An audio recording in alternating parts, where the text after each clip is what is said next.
Estimados estudiantes, les habla su docente de Emprendimiento y Gestión y el tema de hoy vamos a hablar sobre la estadística básica para emprender.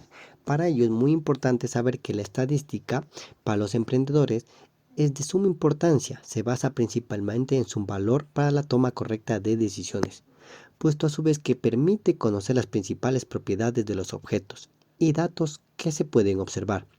Algo muy importante es las características claves de los fenómenos que se pueden estudiar. La estadística, a su vez, es una herramienta de gran valor para las pequeñas y grandes empresas, en una época donde el flujo de información es abundante y se ha convertido en un recurso indispensable para la toma de decisiones. Un análisis cuantitativo te permitirá conocer dónde se ubica la empresa, hacia dónde se dirige y cuáles son las acciones a tomar para lograr las metas y objetivos que se plantea tanto para el presente y el futuro. La estadística también permite hacer proyecciones a futuro para trabajar en proyectos que impulsen un mejor crecimiento. Cuando el análisis de datos involucra cifras y mediciones, entonces se puede de manera eficiente y certera planear, investigar, analizar, proyectar, entre otras acciones que llevan al éxito empresarial. Pero no se trata solo de establecer cifras y ya. La estadística como ciencia aplicada al sector empresarial tiene que contar con un marco metodológico para transformar los datos en información clave para alcanzar la eficacia y esto a su vez permitir que la empresa o el negocio llegue a los primeros lugares. La estadística tiene etapas de un estudio estadístico. Para eso viene primero la recogida de datos o la recolección de datos. Se refiere al enfoque sistemático de unir y medir información de diversas fuentes a fin de obtener un panorama completo y preciso en una zona de interés o en un lugar específico. La recopilación de datos permite a un individuo o empresa responder a las preguntas relevantes, evaluar los resultados y anticipar mejor las probabilidades y tendencias futuras. La exactitud en la reunión de datos es esencial para garantizar la integridad de un estudio, las decisiones comerciales acertadas y la garantía de calidad. Por ejemplo, se puede hacer una recopilación de datos a través de las aplicaciones móviles, las visitas al sitio web, los programas de fidelización y las encuestas en línea para saber más sobre los clientes. Ejemplos más comunes es el análisis que se hace para realizar una encuesta presidencial, cuando la gente le pregunta por quién va a votar y usted dar su respuesta, empiezan a hacer un análisis mediano, corto, que permitirá saber qué porcentaje de la población, tanto hombres como mujeres, van a votar por ese presidente. Para eso, ¿cómo analizar una recolección de datos correctamente? Existen diferentes métodos de recolección de datos que te pueden ser de utilidad. La elección del método depende de las estrategias y el tipo de variable, la precisión deseada, el punto de recolección y las habilidades del encuestador, porque es muy complicado también a veces encuestar, ¿no? Da miedo cuando uno es encuestador, da miedo porque hay gente que no le contesta, hay gente que dice no gracias. Por eso es muy importante y es una herramienta fundamental la habilidad del encuestador, porque hay gente que le ve y dice no gracias, ahorita no puedo, estoy ocupado, y no puede realizar esta encuesta. Por eso, para realizar este proceso es muy importante buscar una persona que tenga las habilidades y esté apto para realizar este trabajo. Hay varios métodos de recolección de datos. La entrevista para investigación. La entrevista es uno de los métodos más comunes. Si te decides a hacerla, pon especial atención a las preguntas que realizarás, sean abiertas o cerradas, que también depende si lo harás una entrevista cara a cara, vía telefónica, incluso por correo electrónico. Los tipos de entrevistas, conoce los tipos de entrevistas y selecciona la adecuada para tu investigación. Toma en cuenta que por lo regular es necesario más recursos, tanto económicos como personales.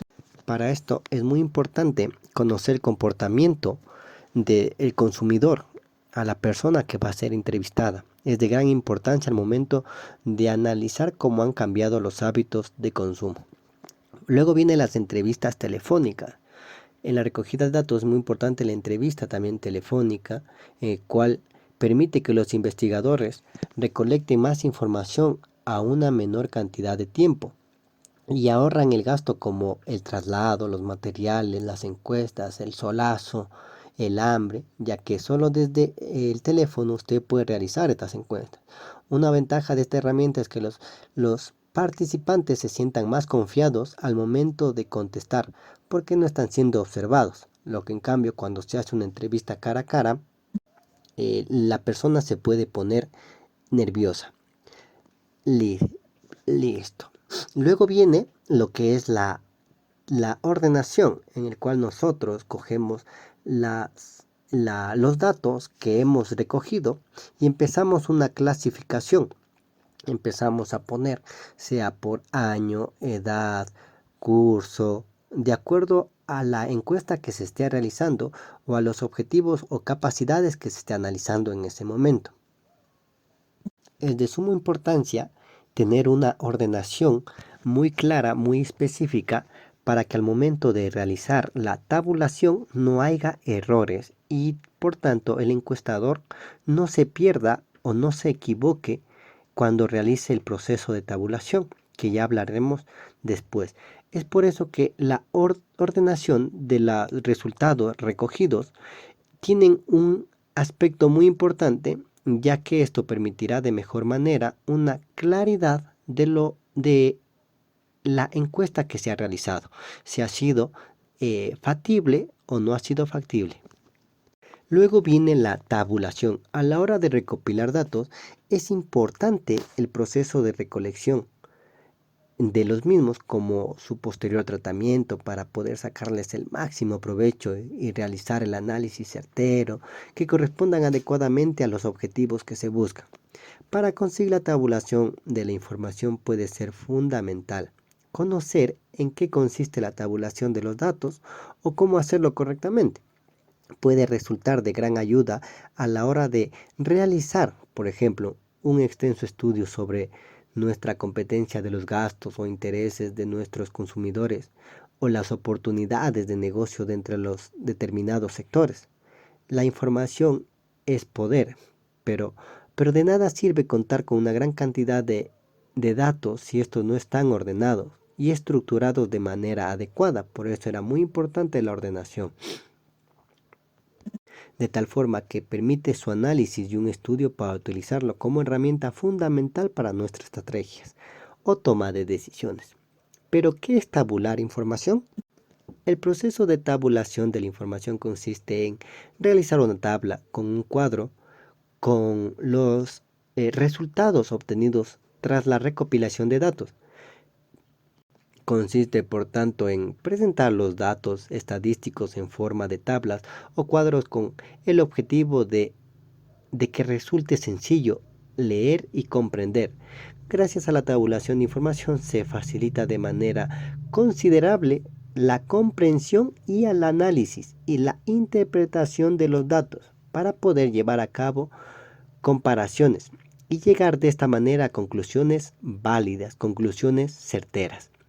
Tras la tabulación, obtendremos resultados presentados en la tabla o gráficos de cualquier tipo que expliquen las relaciones existentes entre las diversas variables que son objeto de análisis. La tabulación de la información resulta especialmente útil en el caso de recogida de datos muy grandes en las que es necesario representar dichos datos de una manera visualmente atractiva, concisa y directa, que nos permita de mejor manera el tratamiento de la información sin ningún tipo de problema.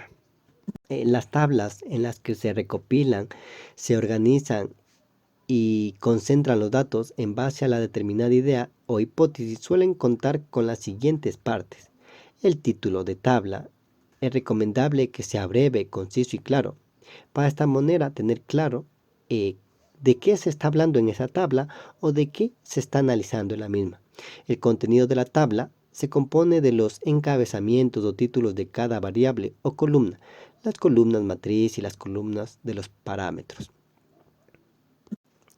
Luego nos permitirá también la tabla un punto más conciso y claro de la investigación. Para eso, luego viene la elaboración de los gráficos. Los gráficos son las distintas maneras de representar serie de datos estadísticos de diversos tipos y origen para mostrar de manera visual cómo va evolucionando una o más variables en comparación con otras. Por ejemplo, cómo ha evolucionado el precio del carburante durante un año o el número de espectadores que recibe un cine y sus elecciones por género cinematográfico durante una semana. Los gráficos estadísticos, por ende, son potentes herramientas para la visualización de los datos que permitan representar de manera accesible la información compleja. Consiste en presentar la información al usuario o el lector de manera clara y precisa, facilitando la comparación y la comprensión de la evolución de distintas variables. Además, pueden adaptarse al nivel del público al que va dirigido, convirtiéndose en una vía de gran utilidad para ofrecer información clara a cualquier persona, desde los lectores periódicos, revistas, hasta estudiantes, docentes, divulgadores o directivos de compañías o aquellos que deseen mostrar el avance de su negocio. Ahora, ¿qué tipos de gráficos estadísticos hay? A la hora de representar gráficamente, hay varios tipos de gráficos. Una batería de datos puede optar por diferentes visualizaciones según tipo de datos, cantidad de la información que desea aportar al lector o la dificultad que plantee el tema al expresar. Las principales representaciones para los gráficos estadísticos son como el gráfico de barras, se utiliza para mostrar la evolución y el comportamiento de una variable en el tiempo, el gráfico de tarta o diagrama de sectores permite visualizar las partes de un todo a través de una circunferencia dividida, sectores o posiciones. El gráfico de líneas o diagrama de frecuencias. Este tipo de gráfico es similar a la barra de los datos que se ordenan en base a los ejes cartesianos y es útil para observar la evolución de una variable, por ejemplo, cómo se ha variado la temperatura mínima o máxima durante una semana. O también el gráfico de dispersión. El punto de partida son también los ejes cartesianos que muestran todos los valores de la variable dependiente y de la independiente o de dos variables para comprobar si existe relación. Luego también encontramos los pictogramas. Otra variación son los pictogramas gráficos donde las barras o las líneas se distribuyen por dibujos que muestran una temática de los datos que se están expresando en los gráficos. Si se presenta la variación del precio de distintas frutas, el pictograma puede elaborarse con dibujos de esas frutas. Después de eso hemos visto que hay varios tipos de gráficos, pero ¿cómo elegir qué tipo de adecuado de gráfico para representar datos estadísticos? No todos los gráficos son adecuados para todas las variables, ¿no? Pues es muy importante saber elegir y a la hora de elaborar gráficos estadísticos es necesario manejarse con soltura con las baterías de datos, su recopilación, fuente, significado, la unidad de medida, etcétera. Pero también es muy importante conocer las herramientas y los aportes más adecuados para su visualización. Luego viene la clasificación de estadísticas. En este caso, la clasificación, la estadística descriptiva, estadística inferencial, aquellas que nos permiten describir y analizar el conjunto de técnicas, métodos, la inferencial, aquella que infiere o induce leyes de comportamiento, y también vienen los elementos de estadística, el cual permite más de mejor manera el análisis de una población donde un porcentaje, luego sale la muestra, luego se cuentan los individuos, el color, el sexo, el género, entre otros factores. Pues muy importante también los tipos de variables, la variable cualitativas, variables cuantitativas. Los tipos de variables y estadísticas, la variable cuantitativa son variables que se expresan numéricamente, las variables continuas toman un valor infinito de valores entre intervalos de datos, el tiempo que tarda un corredor en completar 100 metros planos. La variable discreta toma un valor infinito de valores entre un intervalo de datos, un ejemplo, el número de helados vendidos. Luego viene la variable cualitativa, son variables que se expresan por norma general en palabras. Variable ordinal, expresa diferentes niveles y orden. Variable nominal, expresa un nombre claramente diferenciado, por ejemplo, el color de los ojos puede ser azul, negro, castaño, verde, etc. Además, cada una de estas variables podrían tener más subtipos, ya que tenemos variables de tipo económico, categóricas, dicotómicas, también están las dependientes, independientes y también vienen las cardinales. Es decir, como ya hemos dicho, muchos tipos de variables estadísticas. Por ejemplo, podríamos tener una variable de estadística que de tipo cualitativo y discreto e independiente. Para eso es muy importante saber elegir también las tablas de frecuencia. Son aquellas que se agrupan en diversos valores de una variable, simplificando los datos para que sea de mejor manera su lectura. Y con esto terminaríamos el tema de las estadística básica para emprender. Y en la próxima clase iremos analizando de mejor manera la presentación de información obtenida en la investigación de campo. Me despido y nos veremos hasta la próxima.